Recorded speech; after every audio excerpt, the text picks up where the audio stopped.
I'm Kelsey with Tori. I'm with Guild Mortgage. It's just my business. And what do you do? Insurance? Awesome. So I heard you're a new member with CEO Network. So tell me a little bit about yourself.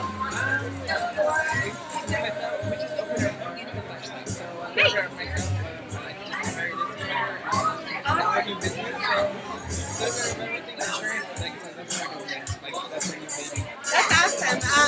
So I actually am engaged to be married next year. Congratulations. Thank you. How did you become part of CEO Network?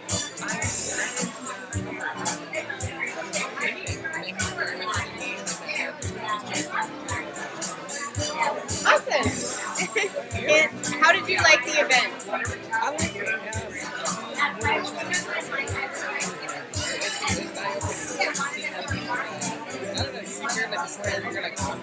I never done stuff like that, but Yeah. So I met Robert in karaoke. It was like a random, I hosted karaoke. He came in to sing a song and I was like, hey, you want to sing a song? And he said he was a realtor. Because we're always networking as people, right? And I was like, awesome.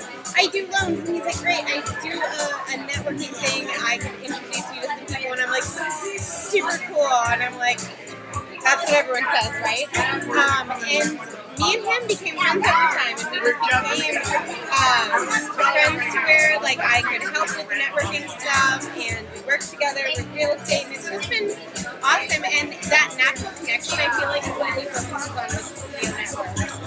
And so you met on LinkedIn, and like how, like when you started coming to the event, or when you started coming, this is your first event, right? When you walked in, what was your first expectation or thought? I like it. I like the what I like about events is that it's different. Like, because I come from real estate too. Yeah. So I come from lending and broker. That's awesome. He told us that it would be different. Like seeing people that are different lines of work, but also trying to network. Yeah. So when I came in, I like this. A little different. Like I've been to so many networking events and so many networking things in that line of business, insurance, real estate, lending. You meet so many people and you meet so many networking groups, and it's very structured and very, I feel like you have A, B, C, D, E, right? You hit all the boxes. And when I first started coming to Robert's events, I was like, this isn't the same. This feels different. It feels relaxed, and I felt comfortable. And that was my experience.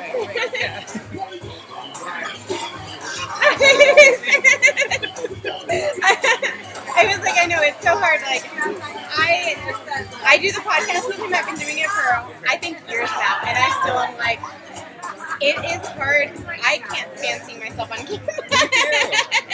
But you're gorgeous. I have a podcast actually with them coming up. That's it's going to be so much fun. Honestly, I love doing the podcast with him.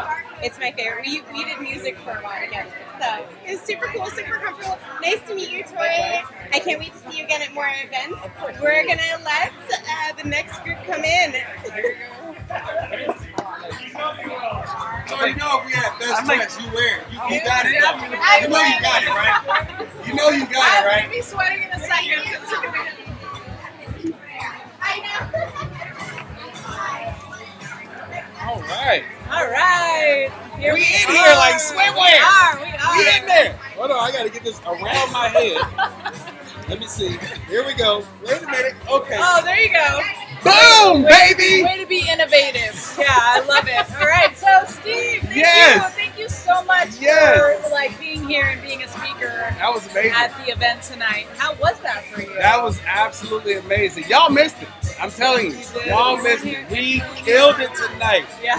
The CEO Network is where it's at. Yes, definitely. Well, thank you so much for being so vulnerable and sharing your story with us tonight. Like, I'm so inspired, and having come from like a similar storyline, I was like almost in tears trying to hold it back, going like, it is like so cool to meet people who have gone through like that darkness and come out to contribute to the world and help other people to like do the same. So yeah, tell us a little bit about what your work is in the world. So my work, there's two types of work.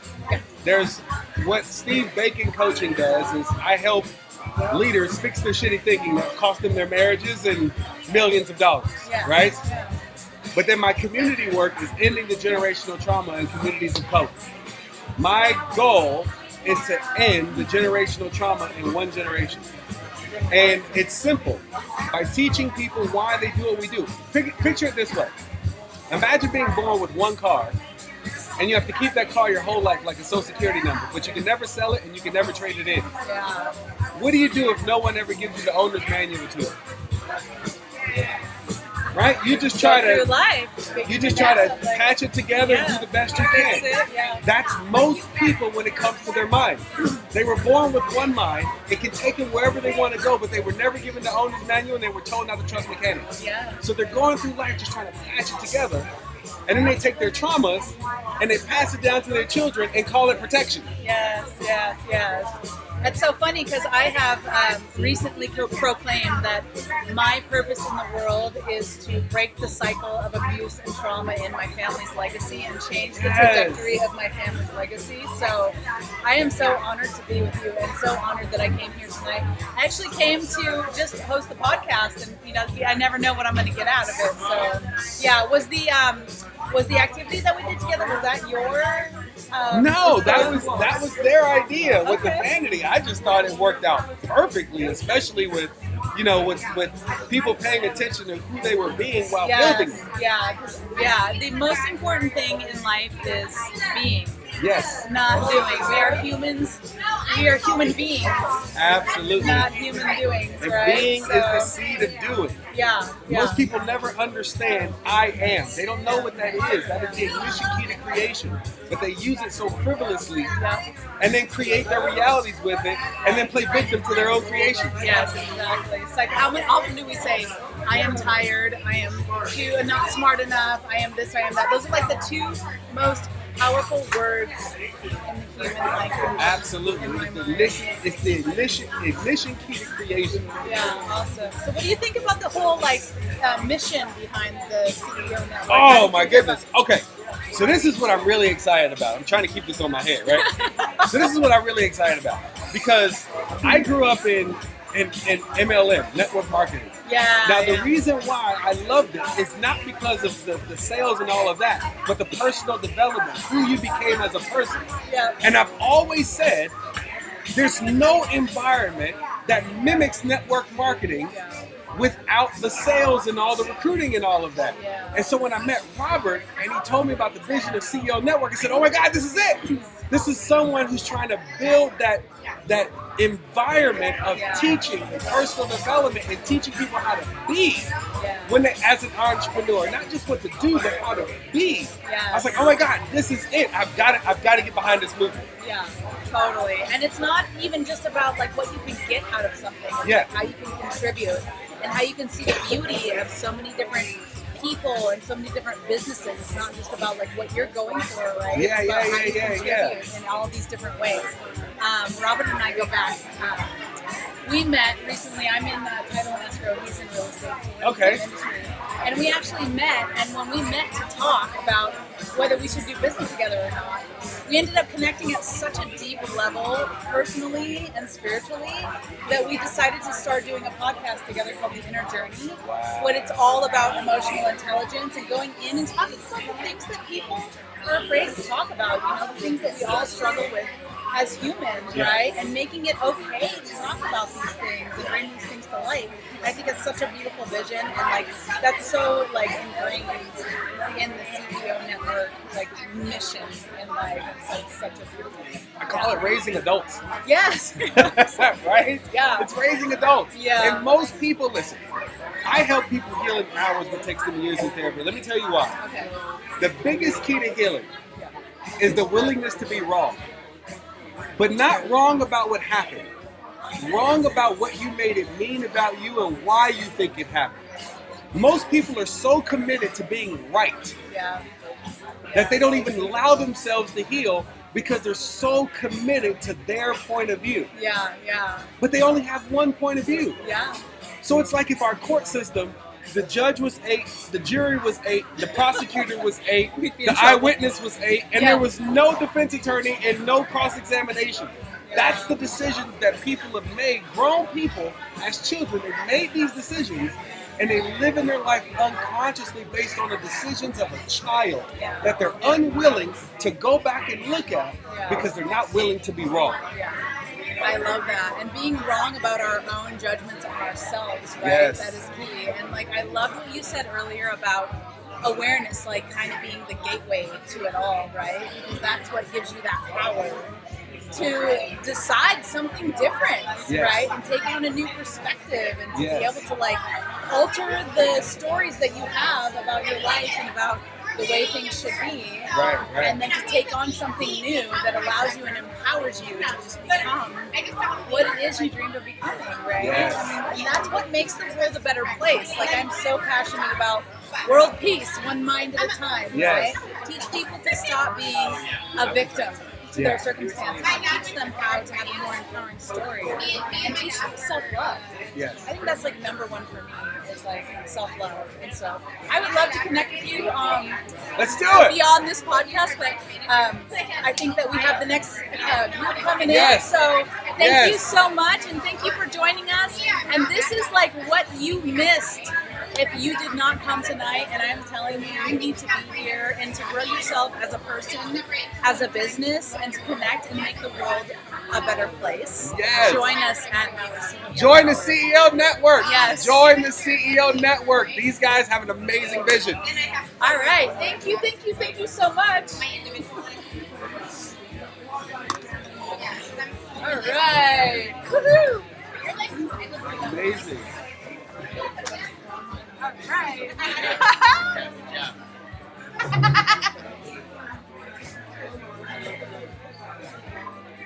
Oh, my hair is like, nope. My hair's not exactly how I wanted it either.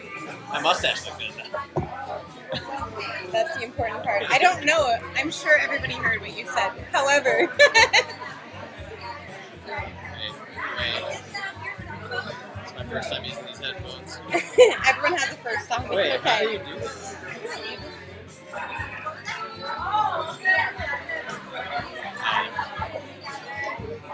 Don't worry, I got you, fam. All right, so I am here with Corey. Corey is with, Sheena. I'm with Rocket Mortgage and our CEO network today. yes. I used to have a name tag, but it said Suburban Mortgage, so I had to get rid of it. So, interesting, like I felt like I was like, I want to pick a competitor and I want to interview him because, you know, we're all in the business together. At the end of the day, it's a really, really tough time right now. You know, I appreciate everybody in the business. How did you get involved with CEO Network? Good question. So, I endorse what you just said. This can be a little bit tough right now, but there's good bright spots.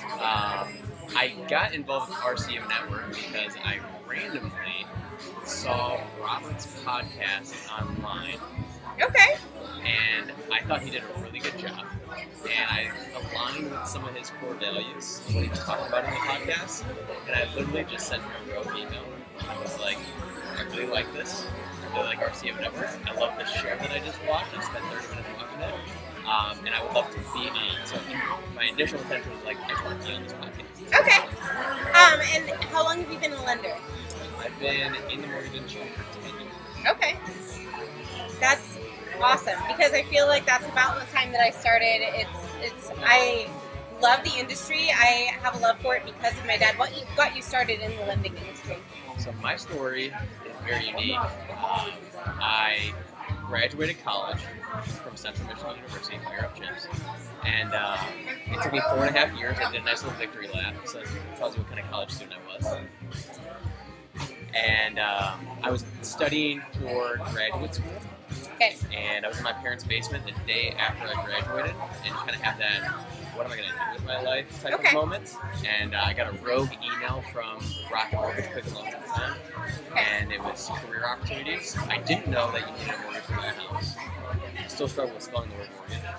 And You're so funny. and I replied to the email, and at the same time, I also got a job offer from Red Lobster Okay. at Central Michigan University instead of Lisa. That's like vastly different. Like Red Lobster, Rocket Mortgage. It took me a full 7 days to decide. I Okay. swear to God, it took me 7 days. Should I go with Red Lobster? Unsourceable income. Red Lobster, As a cheesy lender, you know, business? unsourceable. Right. It's Or- not unsourceable, but like, Right. Worked Quicken Loans at the time, and I went in for the interview. Never knew what sales was. I thought I bombed it. They called me back for a second interview, and they gave me the offer. And then I showed up day one, and ever since then, I've been falling in love with it. nice.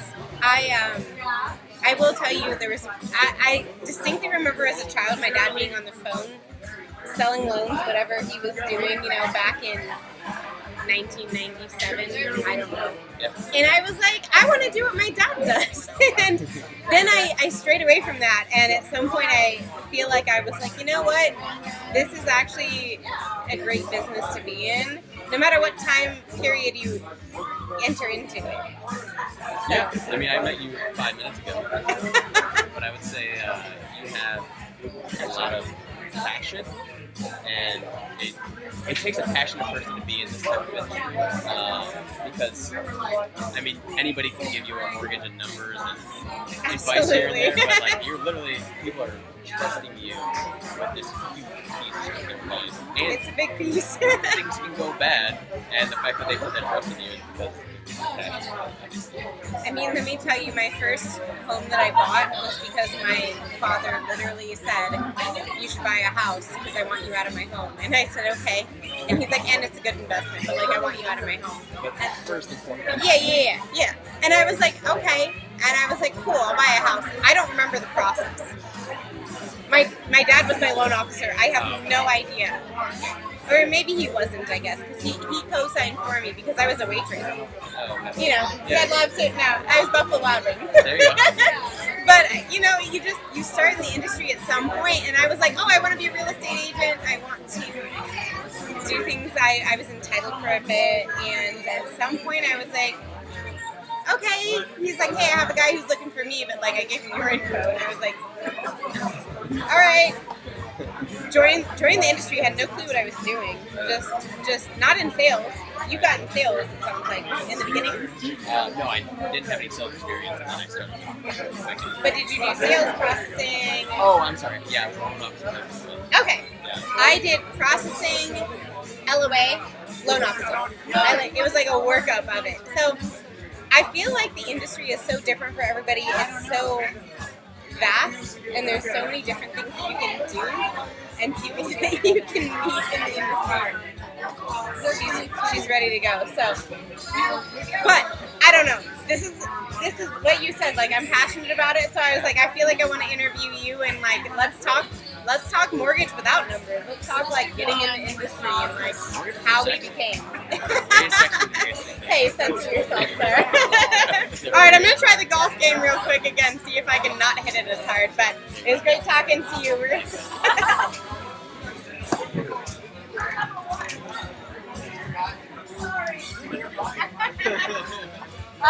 Kelsey, Robert has someone else. Okay.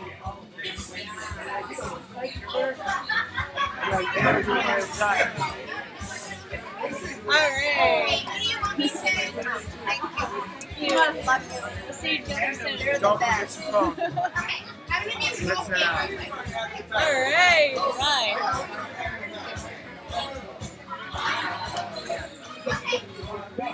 right. Well, hello. Hello.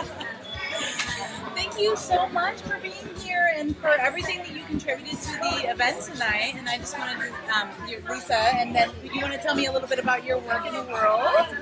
Well, I'm the artistic director of Desert Dance Theater, and so the dance performance tonight we brought because Robert had said we need to do something different. And so this sort of gave them another dimension. Yeah.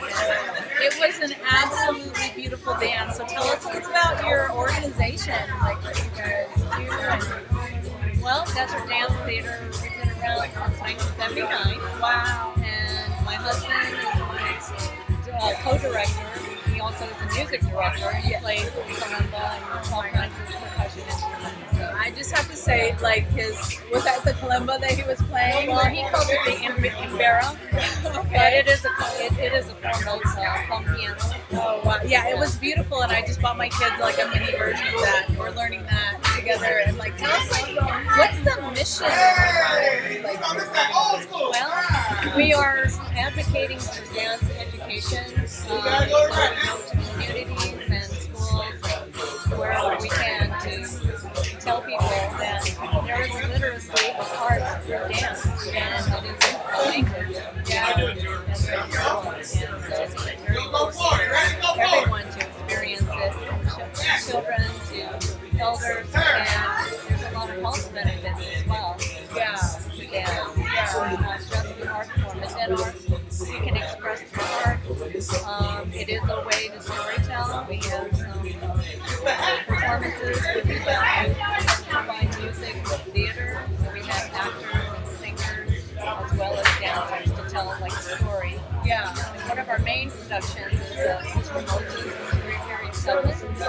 And we tell the story of Harriet Tubman through music, dance, and drama. And sometimes we can have a cast of up to 60 or more people. Wow. Well, I mean, I can definitely feel the energy and the story that was kind of being told between the dancers tonight. And so, like, is this a place where people can come take classes, or like, how does that work?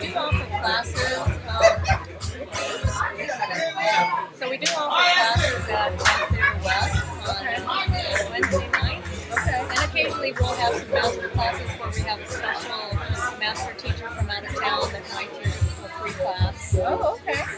And then we also have a company that rehearses on a regular basis, so we're constantly putting together choreography for other projects. Okay. So, awesome. So, how would someone find out about taking classes with you? You can go to our website, desertdancetheater.org, and that's theater with an R-E Okay. instead of E-R. Yeah. And you can go to our website and find out, and then give us a call or contact us and find out. We do have some events coming up. Okay. Yeah. Tell us about those. Saturday, October 22nd, we're doing the Asian Festival, which is at the Scottsdale Canal, or they call it the waterfront. And then also we're doing Diaz de los Muertos with Carmen and Zarco Guerrero at the Still Indian School Park on October 30th, Sunday. And that's where everybody gets to wear their skeleton masks. And it's just a great festival. And then we have some other shows. In November, we're doing a festival, Hellburger Festival of the Arts. And then December, we're guest performers from Fairfax Valley Community College. Awesome. And so how did you hear about the CEO Network? Well, we were recommended by our friends Elena and Jim Gordon, who got the award tonight. Yeah.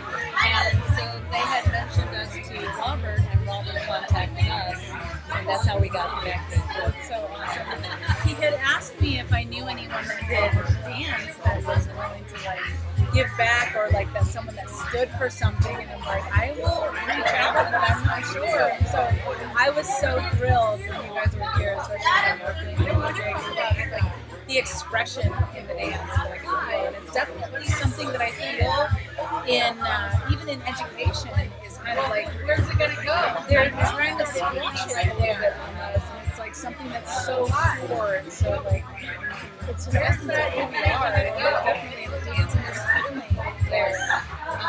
I think because some people think it's a luxury. Yes, But it shouldn't be a luxury. It should be a part of our culture and Yeah. everyday life, just like other indigenous cultures. Exactly. Dance is an important part of their life, and it's also a way for them to hand down their culture.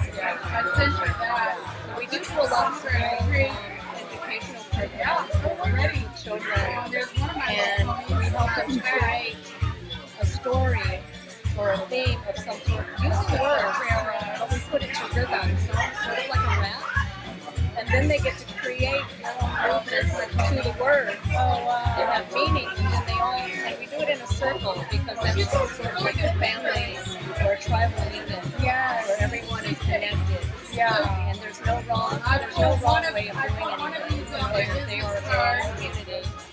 they're expressing a message through their words and their own movements that we facilitate. So, I mean, I feel like that's so helpful in like life in general. How do you guys get into the schools? well, sometimes we're recommended by another education, someone who taught and brought us into their school. They might recommend us to another school. There used to be an artist roster for the years of the art, but that doesn't exist anymore. So now it's kind of like we have to sort of promote it on our own. Yeah. All right. So, is there any way that you could like use assistance in doing that?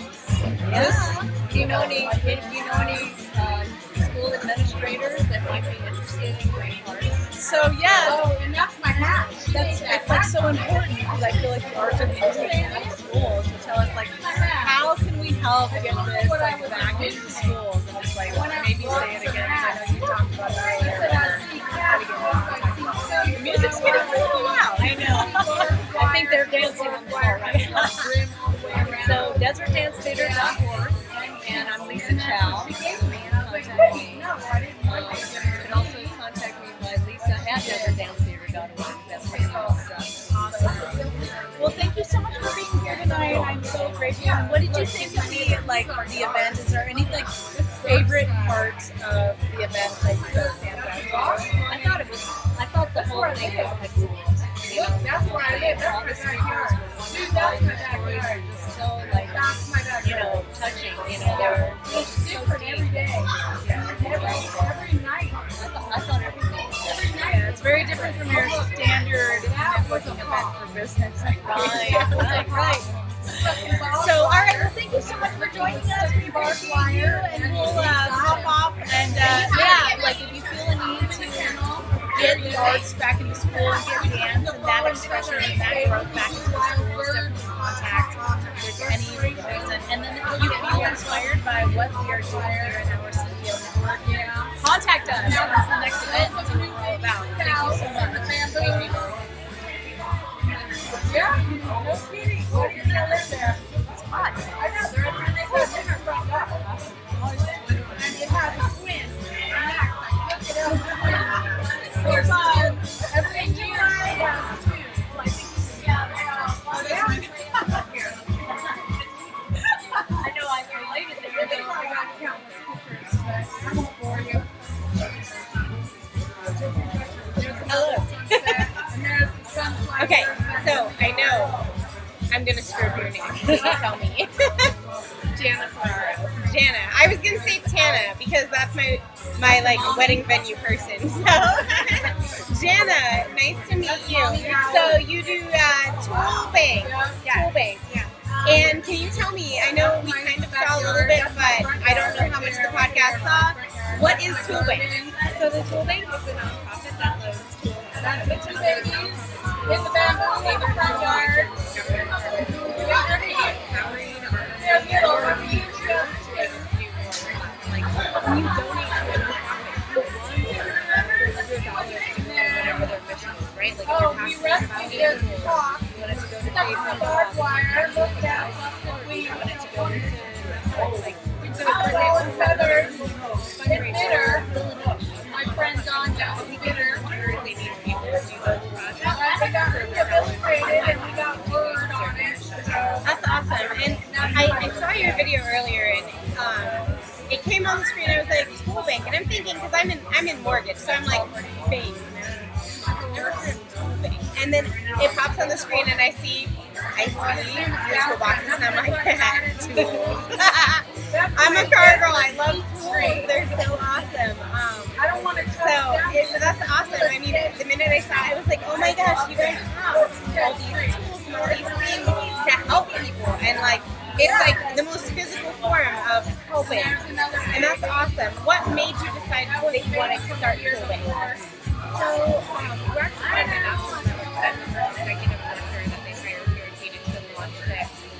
And what we took our course was I applied to the job based on the job because what drew me to it is I had worked in nonprofit previously. And so every time I wanted to do a project, a volunteer group, I was like, who's got a team of people? We're gonna get a hammer. Like I was like 20 something girl that lived in a condo. I didn't have anything. No. You know what I mean? Like, I was like, okay, who's gonna bring the table saw? Not me. Like, and so to be able to do anything and like do it successfully, you have to have the right tools, right? Right. Like that's what we talked No, about tonight. Like, I met my fiance and I was like, yeah, I normally like start screwing in the screw and then I hammer a nail and then I like screw the other part of it in and like he's like, what are you doing? Like, I don't know. And then I like hammer in the drywall anchor. He's like, no. I'm like, but just stop. But that's how I do it. What's the level? I mean, I know what these things are during use them. but you know then how important having the right tool for the right job. Absolutely. Just make it so much more successful. So Absolutely. And being organized and like looking at, even the videos, it's everything's organized and has a place like, oh, you need this. And that's super awesome. Like, I think that's awesome that contributing to the contribution is how I feel it is. So it's awesome. And how long have you been doing this? so I've been with the tool just over 8 years. That's awesome. Yeah. Are there certain, I guess, nonprofits that feel use the service more than others? Yeah, I mean, so we have a couple of like regular borrowers that are there almost weekly. One of our biggest borrowers is actually Valley of the Sun United Way. Okay. You wouldn't think of, right? They're just a vendor, but they do a ton of community volunteer projects. They also help schools organize their volunteer projects. So they're kind of like us in the background, Nice. and don't always get the same attention, but they're doing a ton of stuff. We do work with right now it's tree planting season, so we have a lot of groups. Arizona Sustainability Alliance, Trees Matter, both borrowing from us to plant trees throughout our community, which is really cool. That's awesome. We also do a lot of playground builds in different agencies with Kaboom, which is a national nonprofit. So we will literally provide all the tools a nonprofit needs to be able to build a playground in 3 days. It's the coolest project ever. We just did a cell. They have schools in the community, and we have another one coming up in a couple of weeks, which is exciting. So the first thing I noticed when you got on stage is you have some funky socks. I feel like I don't know that you can actually show them right now, and it's okay if you can't. But I guess delve into like the different socks, like why the different socks? What's the purpose? Because I know there is. There's a story, right? So we were actually one of the charities selected by Voice Threads, who's a local entrepreneur who does mismatched socks that tell the story of a nonprofit. So Awesome. yeah. So Drew Shaw is the owner of Voice Threads, and he came to the organization, met with me, he followed our Facebook, and just like really dove into what this really is, our mission, and then created these really cool socks.